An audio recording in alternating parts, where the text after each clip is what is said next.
Hello, hello! I've been getting a lot of questions recently about how I made my Impera Ghoul, and especially when I went to the Cleveland ritual, actually this Thursday. Oh my gosh. I had such a fun time, and I'm definitely going to do a video talking about my experience at the concert.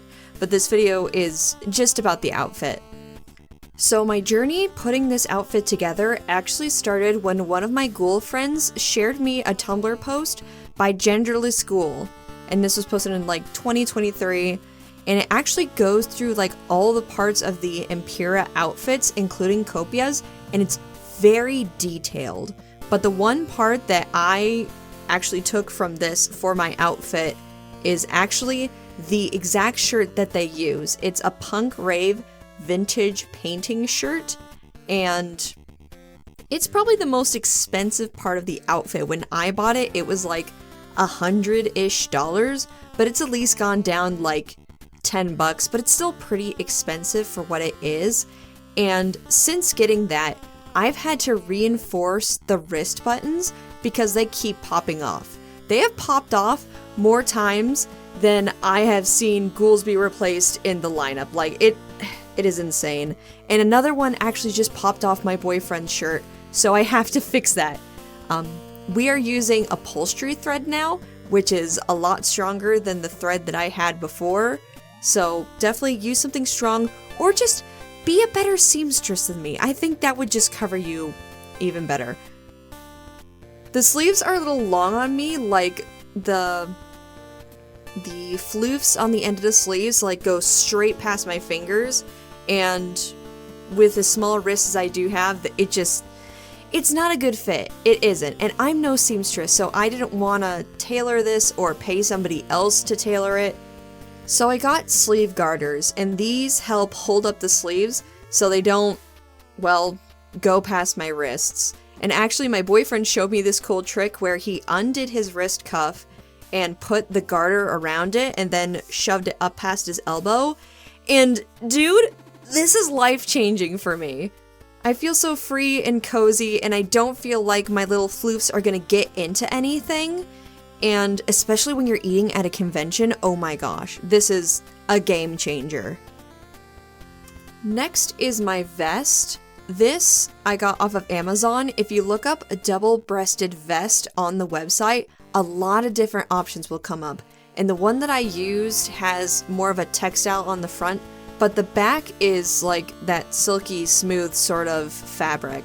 The only downside to this is that not only is it heavier and hotter, but it didn't come with a waistcoat buckle. So you'll have to get that on like maybe Amazon again, or I just wanted one so I got it off of Etsy, but there's definitely different places to get that.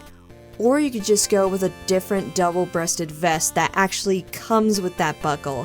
I just really like the look of this one and took the L and then ordered the buckle later. And I modified this vest, holy hell. I didn't do anything too extreme. The first thing I did was took off all of the buttons and sewed closed the buttonholes. I'm not going to use any of them at all, they're just in a jar with some other buttons. But after this, I got some hook and loop closures, and this is so the vest will stay cut, and that tension won't be on my buckles, which I resin printed, but we'll get to that later. This had to have been the most tedious part because I decided to do 5, so that's 10 different small pieces, and in addition to that, I spray painted the pieces black so they would blend into the vest better. But I really wanted to make sure that this was a snug fit and that I wouldn't risk putting too much tension on the buckles, because the last thing that I would want is to be at a convention or a concert and having one of them snap and be out of commission for the rest of the day until I get home. The buckles and the necktie ring I got from Thingiverse, from a creator called WM78, and they have a few more ghosty things on their profile. These I printed myself on my resin printer. You could probably filament print these, but I decided I wanted a smoother looking finish, which is why I went with resin. And after I printed these, I went ahead and sanded them, hit them with some gold spray paint, and then weathered them with a black wash of acrylics. The pants are just straight up another Amazon purchase, no modifications done to these. These are Jean-Pierre pants. These are French equestrian riding pants, and though these are not 100% authentic, they are obviously costume pants here on this listing, but that's really all you need. Unless you want to be crazy and make your own, or get some really fancy ones, this is really all you need, and it has worked for me and my boyfriend for our ghouls. The boots are another straight purchase with just a little bit of modification. These are Wanted's Lady Luck boots, and I actually got them at a local shop of mine. But what I did is I took out the elastic lacing and replaced it with round laces. These are usually used for dress shoes or dress boots. And in addition to this, I actually put on these crucifixes that I got on Etsy. These are by Blacklight Gilded, and I actually attached these with E6000. And these worked very well for my boots. But as for my boyfriend's boots, they are very bougie equestrian riding boots. He had to get them because of how big his feet are, bless his soul. And we did try E6000 on these. It did not work, did not like it. They started popping off. So we had to go ahead and sew them onto the boots. We couldn't see any other way to do it, but it got the job done. The thing about Blacklight Guided is that they actually recently changed their crucifix design, so they will not be exactly like the ones that I'm showing you right now. And of course, the last part, at least I think this is the most important part of the costume, is the helmet. We found this mask on Colts by Giolino_18, and you could just look up Impera mask, and this is the one that pops up. And this one was a favorite of ours because not only does it come with the option of printing the pipes for the mask, but it also comes with different little leather pieces, so you can customize the helmet to look the way that you want it to look. Like if you want your horn coming out like Rain, or if you want different pieces, just like the different ghouls had.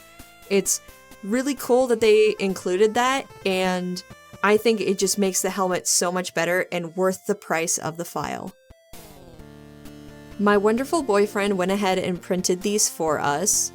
We didn't go too heavy on the processing because we wanted to keep the leather texture of the masks. So what we ended up doing is we ended up gluing the helmets together and then sanding down the super glue. And you can still kind of see the seam, and honestly it does bug me, but it's better than working around all the leather texture along with Bondo and other things. And I think it looks perfectly fine the way it is.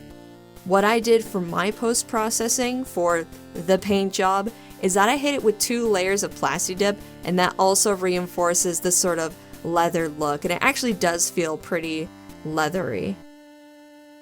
Then I went ahead and went over some of the rivets and the eyes with my metallic paint, and you can kind of see it here and there. The hoses we got at Home Depot, and I'm actually not sure where my boyfriend got this black plastic for our goggles. But we went ahead and hit the inside of the plastic with a metallic airbrush paint, so we can see out, but you can't see in.